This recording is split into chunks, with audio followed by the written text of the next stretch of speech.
Hello friend, welcome to my YouTube channel. आज मैं आपको बताने वाला हूँ आला उदल का आखिरी युद्ध किसके साथ हुआ था। वीडियो को जानने के लिए वीडियो के अंत तक बने रहे।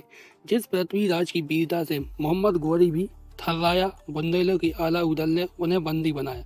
जाने कहानी। वीडियो को जानने के लिए वीडियो के अंत तक बने रहे। हाल ही में रिलीज हुई फिल्म द सम्राट पृथ्वीराज के आने के बाद पृथ्वीराज चौहान एक बार फिर से नई पीढ़ी के बीच चर्चा में आ गए है। फिल्म में जो कहानी बनाई गई है उसे लेकर इतिहास पर फिर से बहस छिड़ गई है। ये बहस मोहम्मद गौरी के बीच हुई महाराज पृथ्वीराज चौहान की युद्ध कथाओं पर आधारित है, जिसमें पृथ्वीराज मोहम्मद गौरी को हराकर बंदी बनाने के बाद जीवन दान देते हैं और उसके बाद मोहम्मद गौरी से हुए दोबारा युद्ध में पृथ्वीराज हार जाते हैं।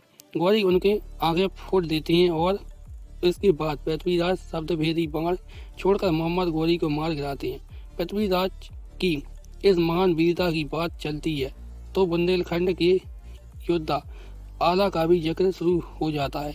ऐसा इसलिए क्योंकि आला ने अपने भाई का प्रतिशोध लेने पृथ्वीराज से युद्ध किया और उन्हें बंदी भी बना लिया। बाद में उन्हें अपने गुरु गोरखनाथ के आदेश पर जीवन दान दे दिया था। इतिहासकारों की माने तो 11वीं शताब्दी के दौरान संपूर्ण उत्तरी भारत में 3 बड़े राज्य थे। दिल्ली व वर्तमान के संपूर्ण राजस्थान पर पृथ्वीराज चौहान का राज था। कन्नौज पर जयचंद और बुंदेलखंड पर राजा परम देव चंदेल का राज था, जिनकी राजधानी महोबा थी।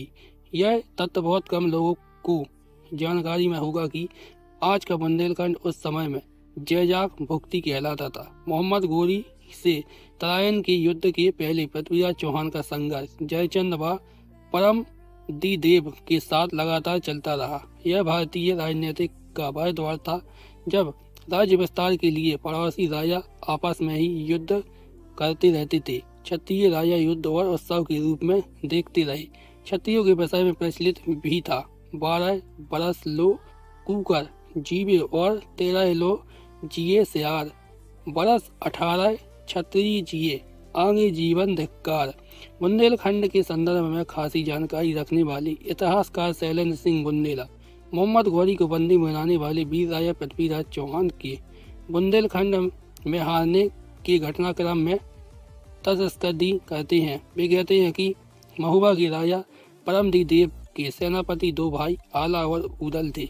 इनके चचेरे भाई मलखान थे जो वीरता में पृथ्वीराज से कम नहीं थे।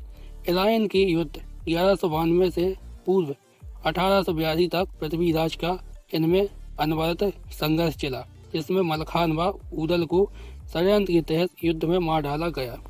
शैलेंद्र सिंह बुंदेला कहते हैं कि पृथ्वीराज ने कई बार बुंदेलखंड पर हमला किया, लेकिन उन्होंने यहाँ जीत नहीं मिली। आला उदल की सेना ने हर बार उन्हें पीछे ढकेल दिया। एक युद्ध में भाई उदल और मलखान की मृत्यु हो गई, जिस पर आला बौखला गए। 1182 में बैरागढ़ अकोरी में पृथ्वीराज ने आला का अंतिम बार युद्ध हुआ था। आला सेना की टुकड़ी लेकर पृथ्वीराज की सेना पर टूट पड़े। इस युद्ध में पृथ्वीराज हार गए और आला ने उन्हें बंदी बना लिया। इतिहासकार बताते हैं कि अपने गुरु गोरखनाथ के कहने पर आला ने उन्हें मुक्त कर दिया।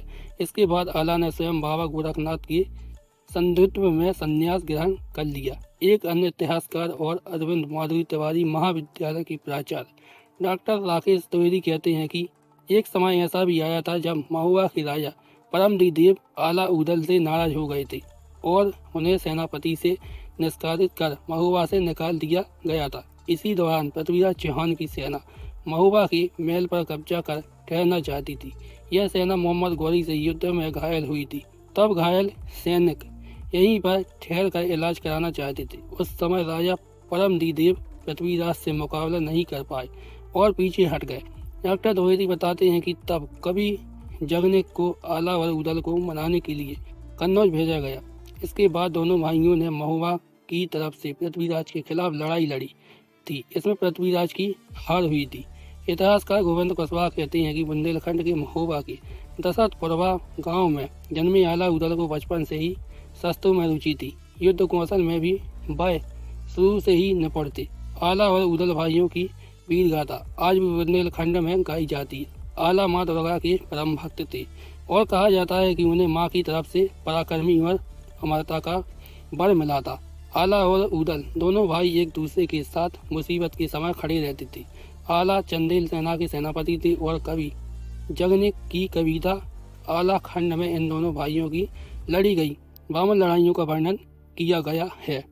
फिलहाल 11वीं शताब्दी के इतिहास को पढ़ने के बाद पृथ्वीराज चौहान की वीरता पर कोई अपवाद नहीं है, लेकिन इतिहासकार ये भी मानते हैं कि स्थानीय राजाओं की आपसी महत्वाकांक्षाओं की कीमत सभी को चुकानी पड़ी। यदि पृथ्वीराज चौहान अपनी महत्वाकांक्षा का विस्तार मुल्तान स्थित मुस्लिम साम्राज्य की ओर करते तथा साथ में जयचंद और बुंदेलखंड के वीर योद्धा आला उदल मलकान का साथ देते तो आज भारत का इतिहास कुछ और ही होता। मगर वह युद्ध तो अपनों से जबरदस्ती बैर लेने का था, वह दौर तो युद्ध उत्सव का था, वीरता ब्याह करते आलाओं का था।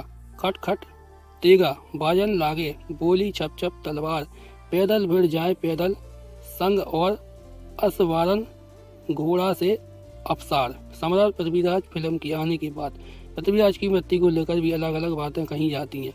महाकाव्य पृथ्वीराज रासो में कवि चंद बरदाई ने लिखा है कि सम्राट पृथ्वीराज के हारने के बाद उनकी आंखें फोड़ दी गईं और उन्हें अफगानिस्तान के गजनी ले जाया गया। वहां पर उन्होंने गौरी को अपने शब्दभेदी बाण से मार दिया था और इसके बाद चंद बरदाई और पृथ्वीराज ने एक दूसरे को मार दिया था। चंद बरदाई पृथ्वीराज चौहान के कवि और मित्र थे।